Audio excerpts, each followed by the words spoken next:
o missile mi fleni Iran ko commandement nyamoko de began fo garde de la révolution commandement nyamoko adjoint ako ko missile mi fleni balma ko a nyongona kelen doro ne be dien kono ka fara Iran taka no irisuwe abolu doro ne bolo no ali Iran ka commandement adjoint du corps des gardiens de la révolution iranienne ale de bora kan fo no ali Fadavi ko o kelen doro ko ne américain o ma dabla ko moyen be Iran bolo o missile be Iran doro ne bolo dien be ka fara irishika ko Iran se ko missile sous-marin ka blakata ka dien wuli ka so quoi ka bato eret na kada e détroit d'Ormuz doron tede ate bolo ko ji franchi ne min jara Iran ko o be se ka boli mi ke seconde kon la seconde kele ka be 100 mètres de boli seconde kele 100 mètres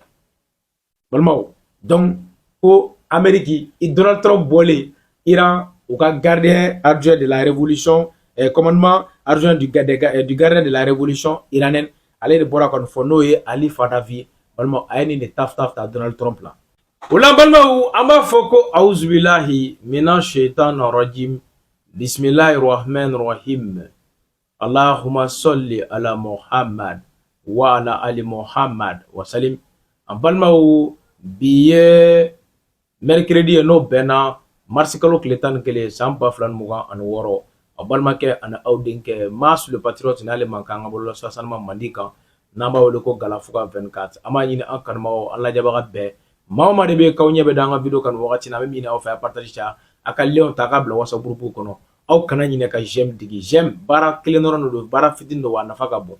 video le to la iba digi ka temene ga video le li ate foi tien digo keleno walma ni nyine na yere damne to la ni ba damne alela ni agli jigna la bse ka digi go kele ni ikla to la do fenere bse ka diga bebe amo nyine ofa ai j'aime diga be fanga bare di video ma video protéger binansi to nga jemu kono namba wole ko info du monde bi info du monde ko amena do Iran bi balma kabako be ne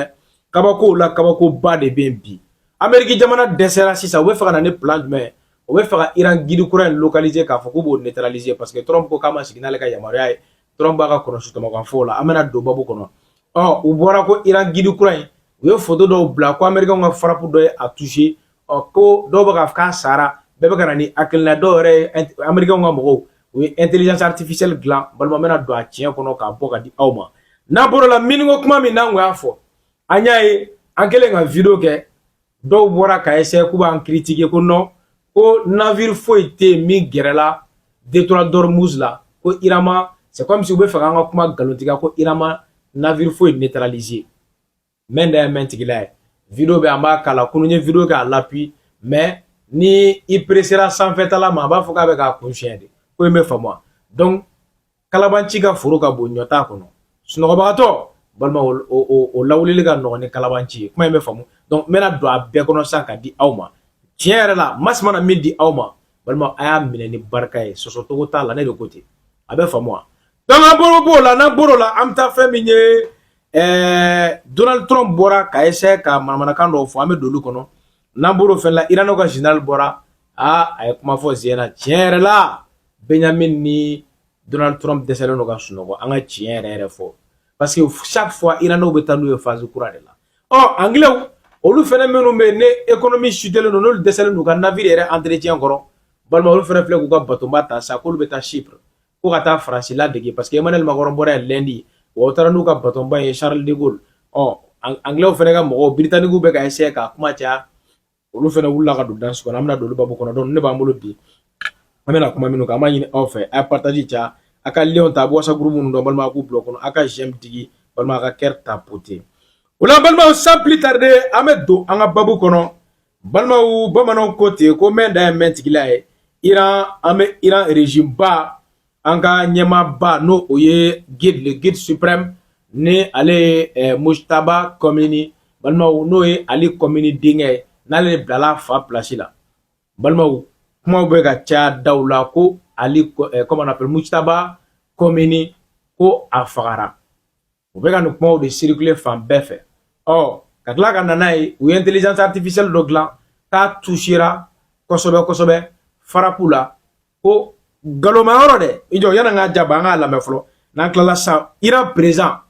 no e Musa de adenga bora ka kuma en kalotigi ko tiete bi tiete chini o donc ango o era la men nazara o da kono balma olu de information bora ka tomber doro o yabla donc anga jango la maintenant la ni mi no ram sigana. Cette information qui nous parvient à l'instant, très intéressante, puisque nous en faisions état il y a quelques secondes. Selon le fils du président iranien, le nouveau guide suprême est, je cite, sain et sauf. Il y a des questions autour de l'état de santé du nouveau guide suprême Mojtaba Khamenei. Eh bien, le fils du président Pezeshkian nous explique ce matin que selon lui, il est sain et sauf, oui, mais sans preuve à l'appui. On va suivre ça évidemment de très très près. Iran président Dengue de Bora, ko Iran guide suprême no Mujtaba Khomeini balma ko bashi foita la ki il est saint okoro akakene bashi foita ala et sauve ko bashi foita ala kuma be famwa on donc mais ibi yera nyinga sa mune la America on bora kata intelligence artificielle ou blanc ka essaie ka imam Khomeini dingue no Mujtaba Khomeini guide suprême croix o sigi li sanfɛ a bananen baro jeliw b'a fari la dɔw fɛnɛ bɛ ko injiga dɔw bɛ ka ala minɛ ko partager fan bɛɛ fɛ balima u dalen ba don kuma in na américain ka fɛrɛ ka bon ne ma sɔn bɛ ninnu dɔn trop ok donc u nana o baara min kɛ balimaw donc i b'i yɛrɛ ɲininka mun de bɛ américain bila nin na e Donald Trump hakilila k'anw tɛ diɲɛ kalama américain yɛrɛ Iran ka gidi sigira laada fɛn fɛn bɛ ne gidi kura sigira a y'o laada bɛɛ lakile o cérémonie bɛɛ kɛra minnu kan ka ko kɛ o bɛɛ ɲɛnabɔra k'o ban aw yɛrɛ bɔra ko tant que aw sema do gidi kura sigili la ko aw be gidi faga Donald Trump be nofo ko lu be Mujtaba fɛnɛ faga Mujtaba yɛrɛ k'a yira k'a fɔ k'ale tɛ négocier ni aw ye suma ko dugumajɛ aw be tila ka bɔ tuguni ko non ko aw be comment on appelle ko aw ka frappe et puis u be tila ka mun fɔ ko frappe min kɛra fɛn min ye Imam Ali Khomeini ka saya la ko frappe kelen de la ko denkɛ in banana ye n'o banana ye pourquoi passation bɛɛ kɛra n'a fɔra passation mɔgɔw k'a faamu cérémonie min kan ka kɛ ka guide suprême bila o bɛɛ kɛra k'o ban balimaw o yira États-Unis yɛrɛ ka tila ka dimi ko guide kura sigilen min filɛ nin ko ale semaya la donc k'ale bɛ guide faga aw bɛ tila ka bɔ suma k'o dugumajɛ ko non ko aw ye guide frappé américains ma si yɛrɛ de y'an tɔnɔ an ka tiɲɛ yɛrɛ de fɔ n'u ma t'u jɔ ni aw bɛ hakɛ to sugunɛji dɔ ye Nations Unies na k'a fɔ ko o arme nucléaire Saddam bolo u bɛ taa fɛn dɔw kɛ ka taa essayer ka kɔnɔsitɔmɔkan dɔrɔn quoi u b'an filɛ anw de dalen ninnu ka diɲɛ ko bɛɛ la mais anw de fɛnɛ b'a partager dɛ parce que ni an y'a partager donc diyagoya o de b'u bila u b'a dɔn k'a fɔ ko tout flatteur dépend de celui qui l'écoute kuma in bɛ faamu donc i bɛ n'a ye américains bɛ fɛn dɔ de ɲini yanni Ali Khomeini ka faga américains fɛ Iran guide suprême ala ka hinɛ a la k'a da yɔrɔ nɛma an b'a jigi an b'a dɔn a bɛ alijinɛ yanni o ka faga Donald Trump bɔra fɔlɔ ko négociation bɛ ka kɛ Turquie ko non ko négociation kan ka kɛ direct de ale yɛrɛ ni Imam Khomeini ka ɲɔgɔn ye u ka sigi u ka kuma walima u ka conférence visio kɛ quoi o kɔrɔ ka sigi télé la u ɲɛ bɛ ɲɔgɔn na u bɛ ka kuma Iran ma kala don i ɲɛna ka bɛn a wagati an bɔra ko non nin ye moyen de Amérique bolo u bɛ fɛ ka guide localiser ka guide yɔrɔ dɔn ka essayer k'u bɛ dankari kɛ a la wa ni dun y'a ye guide suprême kura in ale yɔrɔ dɔnnen tɛ Amérique jamana fɛ Amérique t'a dɔn a bɛ fan kelen min fɛ pour le moment donc u bɛ fɛ sisan a ka bɔ kɛnɛma a ka ko dɔ kɛ k'a ka présence affirmer yɔrɔ dɔ la Américains ka sɔrɔ ka wuli ka jɔ k'a ma k'a kɛ cible ye donc l'Amérique jamana b'o nkalontigɛ ko de la u b'olu fɛnw de fili fili bɔlɔlɔ sanfɛ k'a bila bila fan bɛɛ ko non ko guide suprême kura Mujtaba Khomeini k'olu y'o bon walima ko o fagala walima ko o bananen ba don k'a bɛ saya ni balo cɛ donc i b'a ye u n'u ka médias occidentaux tɔw u b'o relayer fan bɛɛ anw ka injigaw fɛnɛ b'o de ta k'o partager ka sɔrɔ Amérique bɛ fɛ ka guide suprême kura a bɛ fɛ k'a yɔrɔ de dɔn ka sɔrɔ k'a kɛ cible ye donc Amérique ka fɛɛrɛ de ye nin ye n'o ye nin rumeur propager sisan non seulement avantage fila bɛ a la a fɔlɔ u bɛna dugudenw démoraliser n'a fɔra ko guide kura ma sigi fɔlɔ o sigira ala ma tɛmɛ dɔgɔkun damadɔ kan balima ko o touchera a bɛ dankari kɛ Amérique jamana a bɛ dankari kɛ Iranɛw u ka peuple ka moral la a filanan ye jumɛn n'a a fɔra tantɔn a b'a essayer ka bɔ pour que k'a yira jamanadenw la k'ale bɛ yen à travers o sorties ninnu kɔnɔna la Américains bɛ fɛ k'a dɔn yɛrɛ de quoi pour que ka sɔrɔ k'a kɛ cible ye kuma in bɛ faamu donc u b'o kamana gan de kɔnɔ o de wuli filɛ nin an b'an kɔlɔsi kunnafoni na balima n'an bɔr'o la Iran an bɔra ka kunnafoni di ko Iran ye détroit d'Ormuz n ye bâton susu ye mɔgɔw bɔra ka essayer kuma caman bɛɛ caman fɔ an ye mɔgɔw ka publication ye an ka video tɛmɛna dɔrɔn a ma tɛmɛ heure 3 heure 4 kan o bɔra ka publication kɛ ko non ko aucun comme on appelle bateau américain ne s'est rapproché à la mer ko du détroit d'Ormuz ko Iranais yɛrɛ de y'o fɔ k'a sɔrɔ an bɛ ka kunnafoni di sira min fɛ a tɛ sɔsɔ dɛ balimaw Iranais yɛrɛ de bɔra k'u ye Amérique ka bateau min y'a osé k'a fɔ k'a bɛ tɛmɛ k'olu y'a susu n kɛla ka ja yira aw la avec image à l'appui mais a bɛ faamu quoi ok donc mais an bɛna na bi a jɛlenba wɛrɛ bɛ yan dɛ an ka lamɛn dɔrɔn an ka taa n'an tilala sisan min mana nɔgɔya ma an bɛ segin ka na. Bateau, regardez cette image qui est évidemment insupportable pour le commandement militaire américain. Vous êtes avec nous, Général Paloméros. Cette image-là, le scénario catastrophe dans le détroit d'Ormuz bloqué a commencé. Ce sont les premiers navires que les Iraniens ont touchés, soit par des mines, soit par d'autres moyens de bombardement. Vous m'excusez cette expression, mais je vous l'avais bien dit, vous en souvenez. La bataille de Hormuz devait arriver. C'était un point central. Maintenant, la question, c'est effectivement, je crois que c'est naturel. La question, c'est de savoir, primo, si oui ou non le détroit va être miné. Il y a 50-50, parce que si les Iraniens, si la République islamique mine le détroit, ça veut dire qu'elle se prive aussi de l'export de son pétrole. Donc, mais elle a d'autres moyens d'intervenir, et c'est là qu'il faut voir les choses en grand. Elle peut faire frapper par des drones, elle peut frapper par des drones aériens ou maritimes, des go-fast, comme on dit, des petits bateaux qui vont très vite. Ils peuvent s'inspirer de ce qu'a fait l'Ukraine en mer Noire. Donc, c'est pas une bataille qui va être simple, mais il faut la mener, ne serait-ce que pour rétablir le droit international, puisque tout le monde parle du droit international, la liberté de circulation dans cette mer, et puis quand même ne pas donner au Pazaran une victoire facile. Balmaw men dante metigila yoro awe kunu video o yira la bi aw yeme ni fena la tuguni Iran u ya Amerique ka baton ka goshi baton fla o goshi li damena nazara wɛrɛ dabali banna sa parce que ali sisan u yɛrɛ tɛ k'a dɔn k'a fɔ ko Iran yɛrɛ gosili kɛ ni fɛn jumɛn u yɛrɛ bɛ ka ɲɔgɔn sɔsɔ o la ko est-ce que a kɛra ni missile balistique du sugu nin dɔ de wa walima a kɛra drone de wa walima a kɛra sous-marin de walima a kɛra mine de wa parce que n y'a fɔ ɲɛna kunu ngo Iran ko wa général ko k'olu bɛna commencer ko ka mine de bila détroit d'Ormuz la cɛw cɛw k'i bɛ tɛmɛ ni ala sɔnna k'i b'olu ka mine sɔrɔ i ɲɛ donc min kɛra Donald Trump bɔra an bɛna tila k'o video si aw bɛ n'o ye ok donc a y'a yira k'a fɔ ko Iranɛw ko ale y'a fɔ espérer bɛ ka kuma ko capacité bɛ Iran na ko ka détroit d'Ormuz k'a sɔgɔ n'a kɛra ko hali Iran yɛrɛ ka pétrole tɛ tɛmɛ ko mais ko moyen bɛ Iran bolo ka se k'o fɛnw kan ko ni kɛlɛ in k'a ka gɛlɛn ko mais k'a kɛli kɔni ye diyagoya de parce que il faut que détroit ka dayɛlɛ détroit dayɛlɛ du moyen tɛ États-Unis bolo a moyen tɛ Europe bolo donc a moyen t'u si bolo bi bɛɛ ka économie bɛ ka chuter bon n'i ye ko in jateminɛ avantage ba min b'a la Iran fan fɛ balima n da bɛna tila ka s'o ma sisan non bi ka di toro m'o bila cadeau la video kɔnɔna la m'o di aw ma donc n'i nana aw ye k'a fɔ ni min kɛra an ye mine ko kuma fɔ ɲɛna kunu n ko Iran ko k'olu bɛna commencer ko ka mine poser mine bilali daminɛna dɛ an tɛ ja an k'o babu fɛnɛ lamɛn ni min nɔgɔyara ma an bɛ segin ka na. L'intervention du minage du détroit d'Ormuz. Oui, là on parle de plusieurs dizaines de mines, via de petits bateaux, Xavier Tettelman l'évoquait tout à l'heure, c'est pas encore massif, mais effectivement, l'opération, elle a bien commencé. Le blocus, on rappelle, il a quand même déjà bloqué 80 à 90% du trafic pétrolier à l'heure où on se parle. On parlait de stratégie dissuasive, justement, tout à l'heure. Ça repose effectivement sur des outils totalement asymétriques. Ce sont des engins bon marché, imprévisibles et évidemment difficiles à contrer pour créer une zone particulièrement dangereuse dans ce détroit qu'on voit là précisément à l'image. Alors, ces armes, elles incluent des drones en essaim, évidemment, pour perturber les navires, des missiles anti-navires qui visent directement les bateaux qui transitent par ce détroit. On parle aussi de vedettes rapides, ça c'est des petits bateaux ultra rapides pour harceler, attaquer les bateaux qui viennent dans ce détroit. Les navires sans pilote également sont des bateaux robots qui eux naviguent tout seuls. Et les fameux submersibles comme l'Asdar, c'est un drone sous-marin, évidemment invisible au radar aérien, évidemment il va à environ 46 km/h et il peut parcourir jusqu'à 600 km et rester en patrouille jusqu'à 4 jours sans être ravitaillé. Alors conséquence, ce que voulait Téhéran, une zone de destruction, qualifiée d'ailleurs de vallée de la mort par les spécialistes à l'heure qu'il est, même si évidemment les États-Unis coulent ou détruisent tous les bateaux de surface iraniens, ça suffira évidemment pas pour rouvrir ce détroit.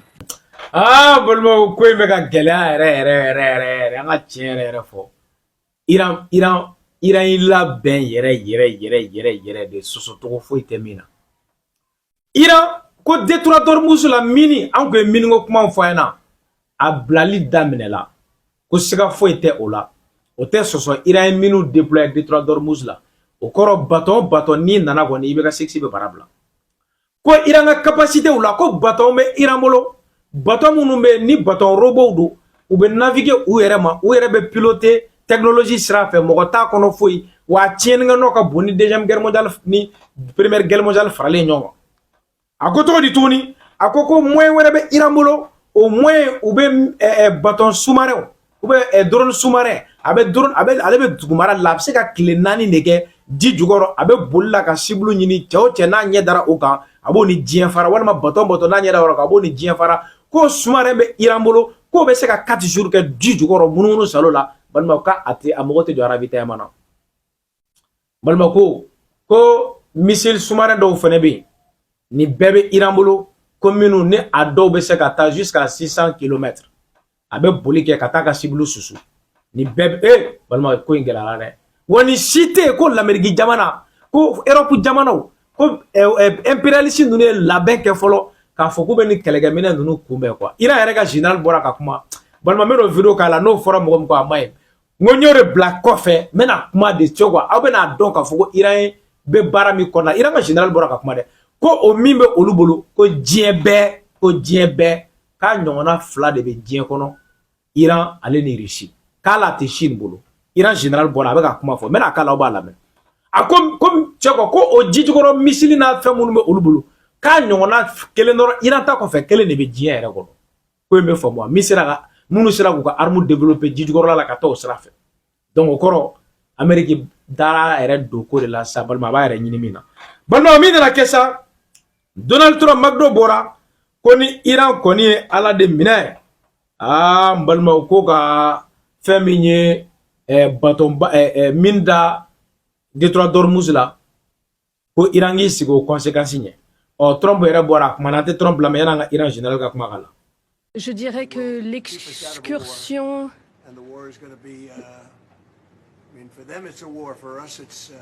pour eux, vous savez, c'est une guerre. Pour nous, c'est plus simple que ce que l'on pensait. Nous avons envoyé 7000 missiles et nous les avons frappés depuis 10 jours. Maintenant, nous avons touché de nombreuses mines également. Nous avons utilisé mais surtout réussi à anéantir les armes qu'ils utilisaient, des armes semblables à celles des dealers de drogue. C'est incroyable, il y a beaucoup d'armes aussi dans l'eau même. Malmo ay magdo ka kuma na me magdo ko lu ko gere bla yaro mi ka ga no no be ko aya tete Amerique président c'est tabaji la we ko lu 7000 missiles ko lu refli kile tan gono Iran jamana kan bon nie ni kuma ka yɛrɛ mɛ fɔlɔ Amerique président bɛ ka Amerique la gosi mais a yɛrɛ t'a kalama parce que ni ko Iran jamana ko aw ka ni jamana ba ninnu aw ye 7000 missiles le fili ka taa Iran kelen kan balima o 7000 missiles o ma se ka Iran yɛrɛ ka ko ban fiyewu hali bi Iran bɛ ka aw empêcher 7000 missiles dɔrɔn alors que ni jamana pisanen don missile 3 walima 4 dɔrɔn kɛlɛ banna ni missile pisanen don mais aw ka 7000 missiles fili Iran kan hali bi Iranow bɛ ka riposter olu ka riposter ka jugu ni États-Unis ta ye tiɲɛ yɛrɛ la o kɔrɔ ko États-Unis tɛ se Iran na an ka tiɲɛ fɔ kuma yɛrɛ tiɲɛ de ye nin ye Donald Trump de bɔra ka confirmer sisan a bɛ faamu donc a ka kuma nin de kɔnɔna la a y'a fɔ ye ko ni Iran ye mine kɔni da détroit d'Ormuz la ko Iran k'i sigi a ka conséquence ɲɛ ko Iran o y'a ɲɛ la o de la bi u bɛ ka bɔ ka essayer ko Iran ka navire 16 ni entretien na Trump yɛrɛ de b'a kuma fɔ a tila ka tweet kɛ ka bila a ka compte Twitter sanfɛ ko Iran ka drone 16 ko pardon ko baton 16 ko l'o de gosi bi minnu bɛ mine poser ni fɛnw kɛ ko o lajigi détroit d'Ormuz la aw dɛsɛlen don ka gɛrɛ détroit d'Ormuz yɛrɛ la aw bɛ se ka taa Iran ka détroit d'Ormuz ŋanaya a clé bɛ Iran de bolo bi o de la Iranaw ye ordre de ko Chinois olu ka bateau bɛ se ka tɛmɛ kuma in bɛ nin cogo la Russiw fana ta o kelen don donc Iranaw ye o ordre di ko Chine ka bateau bɛ se ka tɛmɛ donc sa blocus bɛ jumɛn kan Europe and Amerique n'a sɔrɔ ko Américains se bɛ détroit la u ka tɛmɛ kɛ donc aw bɛ n'a ye parce que moyen bɛɛ de bɛ Iran bolo Iran bɛ se ka mine suguya caman de bɛ Iran bolo mine dɔw bɛ Iran bolo bâton yɛrɛ tu sais quoi a chaleur na a moteur ka fɛn dɔw ka da mine ka distance dɔrɔn a bɛ bâton ka ko ban dɔw bɛ yen mine dɔw b'a bolo olu bɛ flotter ni bâton touchera la dɔrɔn a bɛ ci a yɛrɛ ma dɔw fɛnɛ bɛ yen olu bɛ bâton intercepter distance dɔ bɛ yen n'a a sera o zone kɔnɔ olu bɛ sɔrɔ ka sigi kɛ ka baara bila donc mine suguya bɛɛ de bɛ Iran bolo bi min kɛlɛli ka gɛlɛn ni Iran ye détroit d'Ormuz mine moyen foyi tɛ États-Unis bolo k'a déminer siga foyi t'a la wa moyen foyi t'u bolo ka tɛmɛ kɛlɛ in n'i y'a ye Iran bɛ ka faveur sɔrɔ nin na balimaw irisiw bɛ fɛ ka Europe ka économie effondrer parce que irisiw européens dima bɛ Russie la a bɛ Europe ka économie effondrer France ka bâton baden de jɔlen bɛ bi Dubai port da la o dɛsɛlen bɛ ka sira sɔrɔ ka tɛmɛ européen jamana tɔw o kelen don donc o baara min n'o bɛ ka kɛ États-Unis fɛnɛ guerre kɔnɔna la tiɲɛ don nucléaire tigi ninnu woroba ninnu yɛrɛ damaw u bɛ complot ni fɛn ninnu kɛ mais u caman bɛ ni dɔ donna guerre kɔnɔ u caman bɛ dɛmɛ kɛ dɔ in ye parce que u bɛ kɛlɛ kɛ pati kolonba ye ɲɛjugu bɔnna an bɛ ɲɔgɔn fɛ nka man di o jɛ de y'u ka jɛ ye donc sisan u bɛ dɔ in dɛmɛ e kan n'o dɛmɛ e kan pour que k'e affaiblir olu ka se ka yɛlɛ i ni santier parce que u bɛɛ bɛ k'a ɲini ka diɲɛ de dominer o kɔnɔna la sisan donc Iran ale ni Russie ani Chine Russie ni Chine bɛ Iran dɛmɛ nin togo la ta pour que ka Européens ni Américains affaiblir ok donc olu affaiblili bɛ Russie arranger a bɛ Chine arranger parce que Chine bɛ fɛ ka yɛlɛ première puissance la ni Russie donc n'o kɛra ta Américains u bɛ kɔlɔlɔba sɔrɔ n'u ka bateau n'u ka fɛnw tɛ ka tɛmɛ balimaw Donald Trump ka nin bɔli kɛlen sa fɛn min ye Iran général ye balima kumakan bɛ n bolo a bɛna k'a la a ka tila k'a kalan aw k'a mɛn a bɛ Iranɛ kan na an ka jɛ an ka lamɛn ni min nɔgɔra an bɛ se ka na. انواع مختلف موشک زیرآبی داریم حواسشون جمع باشه تنها کشوری که در دنیا موشک زیرآبی دارد دو تا کشور بیشتر نیستند یکی کشور سازنده اولیه موشک یعنی روسیه بعدم ما هستیم اصلا اون موشک قدرت شلیک از زیردریایی که به نه زیردریایی اصلا ما وضعیت خاصی رو داریم موشک‌های زیرآبی که 100 متر در ثانیه سرعت حرکتشون هست امریکایی‌ها طی 15 سال 20 میلیارد دلار هزینه کردن که به این سرعت در زیر آب دست پیدا کنن نتونستن ولی روس‌ها دست پیدا کردن شوروی‌ها دست پیدا کرده بودن ما مجهز به اون موشک هستیم ola balmaw Iran général a y'a bɛɛ de fɔ sa dagoya damadɔ dɔrɔn balimaw Iran général bɔra a dagoya damadɔ balima a y'a lamɛn dɛ n bɛna ka kuma kalan aw kan mɛ a sɛbɛnni b'an bolo a tun bɛ ka fɔ Iranɛ kan na le commandant min don balimaw i jɔ n b'a tɔgɔ bɛɛ di aw ma sa en temps réel commandant min don Iran ka force le commandant adjoint des corps des gardiens de la révolution islamique o de don ale de bɔra n'a tɔgɔ ko Ali Fadavi a déclaré à ko balimaw an ka kuma lamɛn ko l'Iran est prêt à utiliser des missiles sous-marins de 100 mètres par seconde a lamɛn dɛ ko seconde kelen kɔnɔ a bɛ 100 mètres de boli seconde kelen o bɛ Iran bolo a ka kuma tɔ la ko to prétendant que seule la Russie et l'Iran en possèdent ko o missile min filɛ nin ye Iran ka commandement ɲɛmɔgɔ de bɛ ka nin fɔ gardien de la révolution commandement ɲɛmɔgɔ adjoint a ko missile min filɛ nin ye balimaw ko a ɲɔgɔnna kelen dɔrɔn de bɛ diɲɛ kɔnɔ ka fara Iran ta kan n'o ye Russiw ye a b'olu dɔrɔn de bolo no ali Iranɛw ka commandement adjoint du corps des gardiens de la révolution iranienne ale de bɔra ka nin fɔ n'o ye Ali Fadavi ye ko o kelen dɔrɔn ko ni Américains m'a dabila ko moyen bɛ Iran bolo o missile bɛ Iran dɔrɔn de bolo diɲɛ bɛɛ ka fara Russie kan ko Iran bɛ se k'o missile sous-marin ka bila ka taa ka diɲɛ wuli ka c'est quoi ka bateau yɛrɛ n'a ka d'a ye détroit d'Ormuz dɔrɔn tɛ dɛ a tɛ boli kɔgɔji fan si ni min jara Iran ye ko o bɛ se ka boli min kɛ seconde kɔnɔ la seconde kelen k'a bɛ 100 mètres de boli seconde kelen 100 mètres balimaw donc ko Amérique Donald Trump bɔlen Iran u ka gardien adjoint de la révolution commandement adjoint du gardien de la révolution iranienne ale de bɔra ka nin fɔ n'o ye Ali Fadavi balma a ye nin de taf ta Donald Trump la balma o min nana kɛ Iranɛw u y'a yira k'a fɔ balma ko in ma les gardiens de la révolution iranienne ont annoncé avoir frappé 2 navires dans le détroit d'Ormuz après que ceux-ci auraient ignoré leur avertissement. Les navires Express Orom battant pavillon libérien et le vraquier voilà, thaïlandais, dont Mouerin, Narin, ont été touchés par des projectiles iraniens est contraint de s'arrêter selon un communiqué relayé par l'agence ISNA. Donc, à club nare, oh, yoro, n'engoni yoko fogoba, anya foyana ne masi mi foyana balmau. O te sosode, seka fo ete ala. Même ni mi kono si balmau. Femiye irano wi donga yoro fo bonanga. Ko guerre de la révolution bora ka fo ko luye de to dormus yor la ka bâton flag gauche au bâton flanc ko ma songolu ka la délicat mais o kara bire de on est deux yɛrɛ fɛnɛ tɛ kelen ko o ma sɔn olu ka ladilikan o ma sɔn o de mɛn ko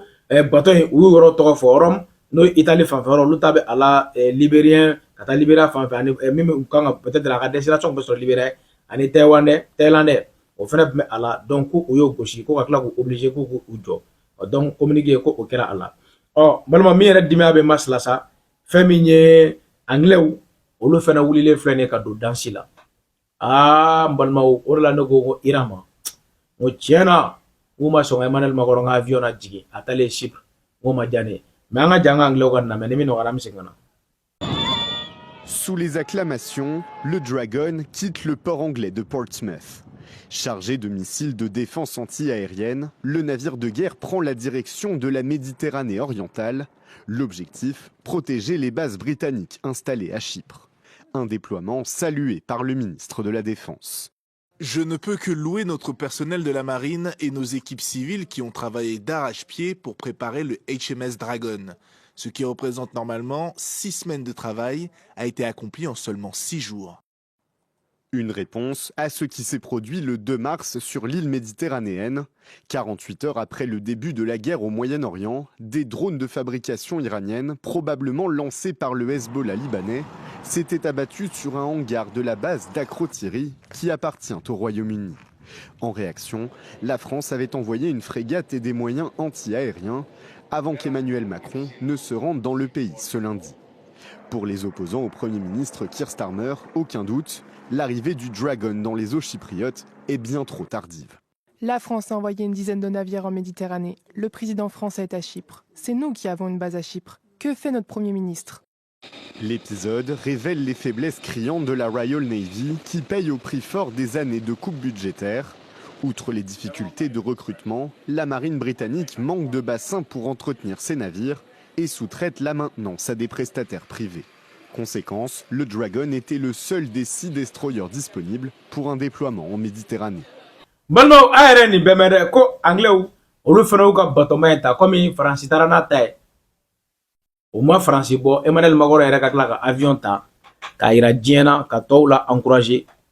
ko foyi tɛ Chypre n'o de fɔ ne Iran ko ye Macron gosi Macron bɛ kɛ misali ye tɔw ma quoi ayi kun tɛ se yen bilen aw kana se ka la fiyewu anglais fana talen filɛ parce que Macron ta jara jamana ninnu bɛ keleya ɲɔgɔn na i b'a ye u ka dugu b'a fɔ France bɛ Chypre pour que anglais tɛ taa anglais yɛrɛ bɛ yɔrɔ min na ko bi u ka kɛ ni mun ye olu yɛrɛ ka bateau yɛrɛ entretien moyen yɛrɛ dɛsɛra f'u y'a di entreprise privée de ma olu ka entretien kɛ yɔrɔ y'a dan ye aw ma se aw yɛrɛ kɔrɔ fɔlɔ aw bɛ taa sen don Iran ka ko la Iran ko min labɛn n'a ko k'olu dɔgɔyalen nin kɔnɔ k'o ye san 10 ye e ko anglais ka ko tɛna ban na mais n'an bɛ taga hali bi balimaw an bɛ se donc ni ne kun b'an bolo bi ka di aw ma an ka info du monde kɛnɛ kɔnɔ an b'aw bɛɛ fo ka fɔ an na k'a ka video partager a ye lien ta WhatsApp groupe mun da k'u bila kɔnɔ j'aime a kana ɲinɛ k'ale digi dɛ ale de bɛ fanga di video ma a layɛtɔ la a bɛ se k'a digi k'aw ta layɛ la a bɛ se k'a digi digigo kelen don n'aw tilala yɛrɛ a bɛ se k'a digi a bɛɛ bɛ bɛn digigo kelen dɔrɔn n'i y'a digi ne den dɔrɔn i b'a ye dɔ bɛ fara a kan donc aw k'an bɛ wagati na ta kɔnɔ salama